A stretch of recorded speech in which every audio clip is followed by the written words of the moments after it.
The Adventures of Captain Underpants, now in full color. Action, thrills, laughs. The first epic novel by Dave Pilkey.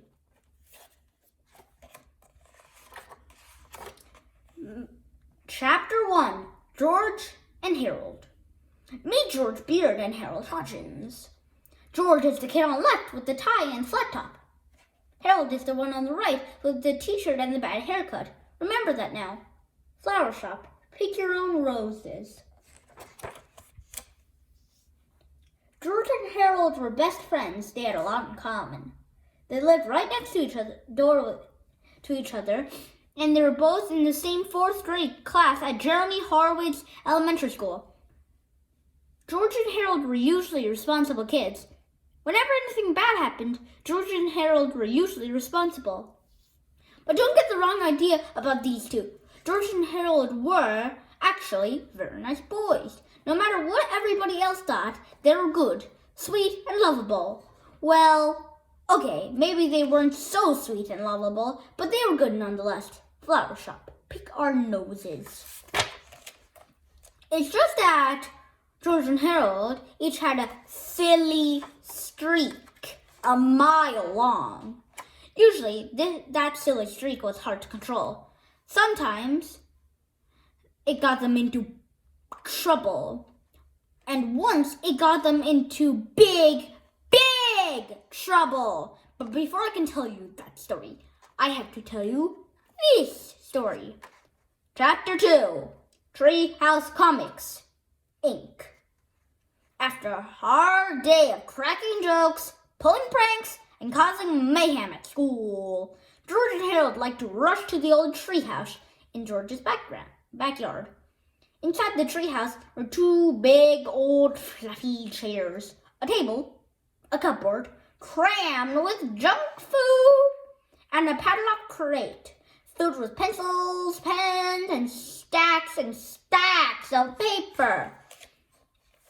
Now, Harold loved to draw, and George loved to make up stories, and together the two boys spent hours and hours writing and drawing their very own comic books. Over the years, they had created thousands of their own comics, starring dozens of their own superheroes. First there was Dogman, then came Timmy the Talking Toilet, and who could forget the Amazing Cow Lady? But the all-time greatest superhero they ever made up had to be the amazing Captain Underpants. George came up with the idea. Most superheroes look like they're flying around in their underwear, he said. Well, this guy actually is flying around in his underwear. The two boys laughed and laughed. Yeah, said Harold, he could fight with wedgie power. George and Harold spent entire afternoons writing and drawing the comics and adventures of Captain Underpants. It was their coolest superhero yet.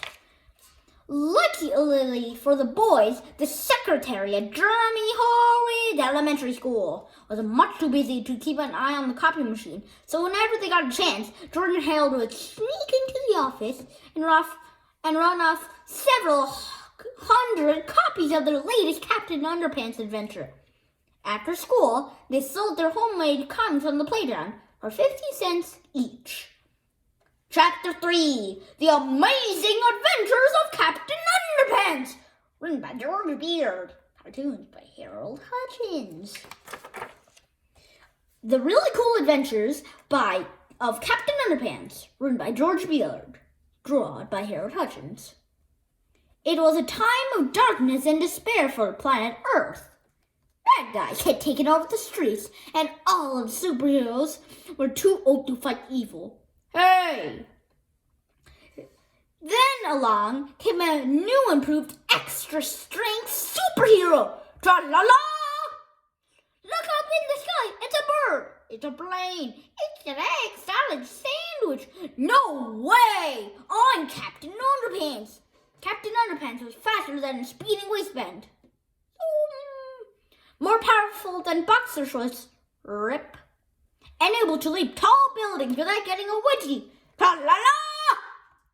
Night and day, Captain Underpants watched over the city, fighting for truth, justice, and all that is pretty shrunk and cottony. Meanwhile, at a nearby elementary school, turn the page. It was Stinky Tockle's surprise day at the cafeteria. Yuck. Everybody hated it all so much, they all threw it away. Soon, the cafeteria food came to life. I am the inedible hunk! The monster ran around the school, eating everything in sight. Munch, munch, munch. Help! The inedible hunk just ate up 15 folding chairs and the gym teacher! Oh no! Not folding chairs! Principal. This looks like a job, boy! Tra-la-la! Captain Underpants! Captain Underpants shot lots of underwear at the monster, but it didn't do any good. Zip, munch, munch, munch. Soon, Captain Underpants took off running. Da-da-da. The inedible hunk chased him. Grr! Help! And chased him. And chased him. Finally, the inedible hunk got too tired and thirsty to chase Captain Underpants. How about a nice drink of water? So, the monster took a long drink from a shiny white bowl. Glub, glub. When suddenly, flush! Hooray for Captain Underpants! And so the inedible hunk got flushed away and was never heard from again. Tra-la-la! The end. Don't miss our next exciting adventure, Captain Underpants and the attack of the talking toilets. Coming soon to a playground near you. Treehouse Comics, Inc. Chapter 4. Mean old Mr. Krupp. Did you see that old guy looking out the window up there? That's Principal Krupp. Mr. Krupp. Now, Mr. Krupp was the mean, sourest old principal in the whole history of Jeremy Horowitz Elementary School. He hated laughter and singing. He hated the sounds of children playing at recess. In fact, he hated children altogether. And guess which two children Mr. Krupp hated the most? If you guessed George and Harold, you're right! Mr. Krupp hated George and Harold. He hated their pranks and their wisecracks. He hated their silly attitudes and their constant giggling. And he especially hated those awful Captain Underpants comic books. I'm going to get those boys one day, Mr. Krupp vowed. One day, very, very soon. Kneel here. Chapter 5. One day, very, very soon. Remember when I said that George and Harold had a silly streak? Got them into big trouble once? Well, this is a story of how that happened and how some huge pranks and a little blackmail turned their principal into the coolest superhero of all time. It was the day of the big football game between the Horrid Nucleids and the Stubbornville stink bugs. The bleachers were filled with fans. Jeremy Horowitz Elementary. See our big football game today! The cheerleaders ran into the field and shook their pom-poms over their head. A fine black dust drifted out of their pom-poms and settled all around them. Give me a K! Shouted the cheerleaders. K! Repeated the fans. Give me an N! Shouted the cheerleaders. N! Repeated the fans. Give me an achoo! Squeezed the cheerleaders. Achoo! Repeated the fans. Achoo! Achoo! Achoo! The cheerleaders sneezed and sneezed and sneezed some more. They couldn't stop sneezing. Hey! Shouted a fan in the bleachers. Somebody sprinkled black pepper onto the cheerleaders' pom-poms. I wonder who did that? asked another fan. The cheerleaders stumbled out the field, sneezing and dripping with mucus, as the marching band members took their places. But when the band began to play, steady streams of bubbles began blowing out of their instruments.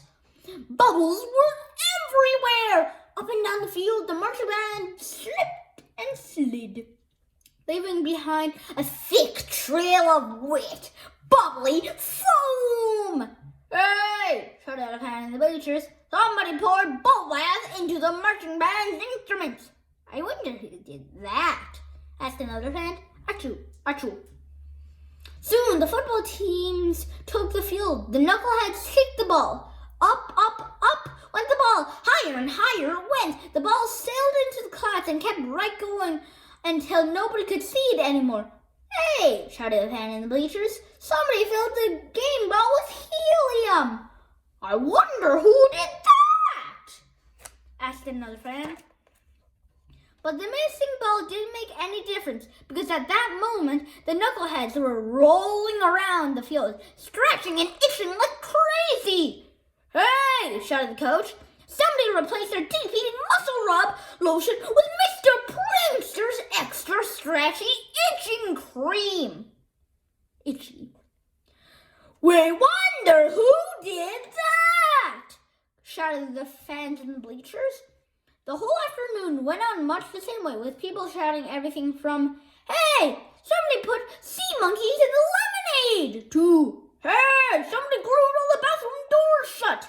Before long, most of the fans in the bleachers had gotten up and left. The big game had been forfeited, and everyone in the entire school was miserable. Show me how it's elementary. Boy, our feet smell bad. Everyone, that is, except for two giggling boys crouching in the shadows beneath the bleachers. Those were best pranks yet, laughed Harold. Yeah, chuckled George. They'll be hard to top, that's for sure. I just hope we don't get busted for this, said Harold. Don't worry, said George. We covered our tracks really well. No one will get busted. No way we'll get busted. Chapter 6. Busted.